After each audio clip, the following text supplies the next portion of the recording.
tengo que hacer. Yo quiero esa Coca-Cola. Ya, quería esa Coca-Cola. Introduce el billete ahí. A la plata primero. Sí. Y si no sale, Cuando compré con tarjeta tienes que seleccionar primero el mecanismo de tarjeta, ¿ya? ya, la plata primero. Sí. Aquí. Ya, me retiro mejor. Eso pasa porque dentro tiene sensores.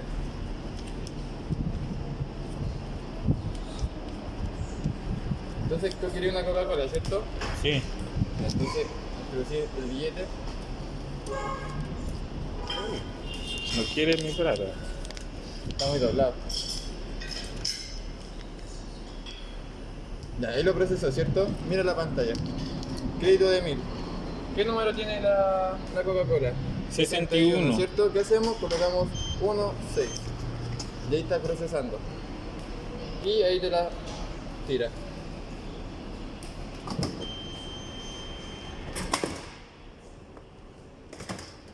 Gracias. Compañero, eso es con todos los artículos que tú veis acá. Todo artículo tiene un número y mientras coloques el dinero que te especifica, vaya a poder sacar el producto. Por ejemplo, si yo quiero comprarle esa de 700, le Sí. puse una luga, me va a devolverle en la plata. Sí, pues después te marca 300 acá y tú tienes que apretar este botón para que te devuelva la plata.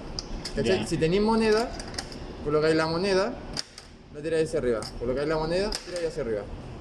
Ya, ¿Ya? ya, vale. Ya.